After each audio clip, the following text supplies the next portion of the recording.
Assalamualaikum warahmatullahi wabarakatuh. Perkenalkan, nama saya Rene Vanza dari Magister Ilmu Komputer.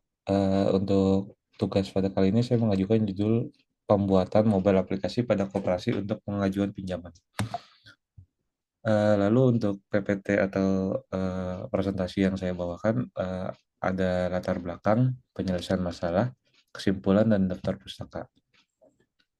Lalu untuk yang pertama, kita akan bahas latar belakang, di mana untuk latar belakang ini adalah real story atau real case dari perusahaan saya yang berjalan di bidang koperasi atau banking atau peminjaman, yaitu Permodalan Nasional Mandiri. Untuk permasalahan yang utama adalah proses peminjaman yang memakan waktu dari pengajuan sampai pencairan. Untuk memakan waktunya itu kurang lebih sampai 14 hari, di mana hal seperti itu tuh untuk mengejar SLA sangat lama ya atau sangat tidak baik. Yang mana untuk saingan dari peminjaman itu saat ini ada di pinjol dan lain-lain yang mana hanya memakan waktu kurang lebih dari 1 hari. Oleh karena itu pihak PNM eh, menginisiasi melakukan pembuatan aplikasi mobile yang mana diharapkan dapat memotong waktu yang digunakan selama ini.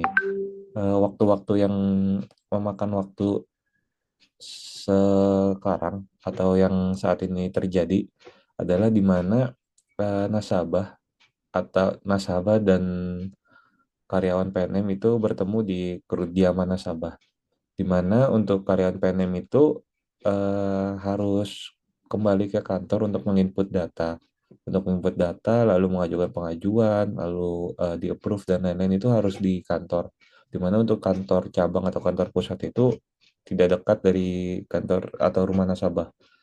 Oleh karena itu, dibuatkanlah atau ada ide lah untuk membuat aplikasi mobile. Aplikasi mobile ini diharapkan bisa memakan atau memotong waktu yang tadinya dari 14 hari sampai bisa 3 hari atau bahkan 1 hari. Next, untuk metode penyelesaian. Tahap pertama itu kita mengumpulan data dan menganalisa keluhan terhadap masalah yang dihadapi. Untuk biasanya pengumpulan data itu dari AUM atau namanya itu seperti karyawan yang mengajukan atau mencari nasabah. Nah, itu kita harus cari tahu nih datanya dari beliau, dari mereka-mereka. Seperti apakah ada sinyal, apakah di dalam perumahan-perumahan yang bisa dibilang pelosok ya eh, kalau nasabah PNM. Jadi kita harus tahu nih apakah dia bisa menggapai sinyal tersebut. Lalu tahap 2, penyelesaian dan development aplikasi.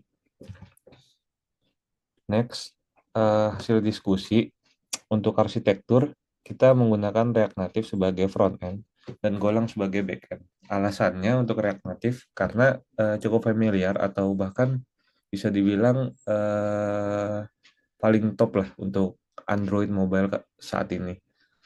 Lalu untuk open source-nya juga lumayan banyak dan sudah stabil dalam pengembangannya atau library dan lain-lainnya. Lalu Golang untuk backend. Alasannya adalah Golang itu bisa dibilang paling cepat sih saat ini untuk pemrosesan data besar. Nah, kenapa kita butuh data besar? Dikarenakan nasabah untuk PNM itu ada ribuan bahkan ratusan ribu dari Selindo. That's why kita butuh pemrosesan atau struktur yang bisa mengin apa ya untuk memprovide itu semua data itu biar lebih nggak lama lah makan waktunya. Lalu masa pengerjaan ini dalam kurang lebih 3 bulan dikarenakan kejar waktu yang mepet untuk rilisnya aplikasi.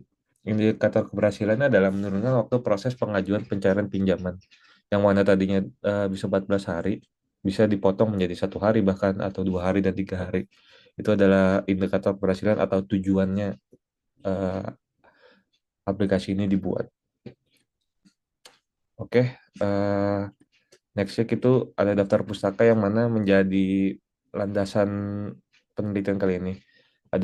Saya mengambil dari ResearchGate, Google Scholar, dan beberapa web lainnya. Ada 10 yang sudah saya cantumkan. Rata-rata adalah rancang bangun dengan mobile, lalu dan peminjam-peminjaman lainnya. Oke, sekian. Terima kasih. Assalamualaikum warahmatullahi wabarakatuh.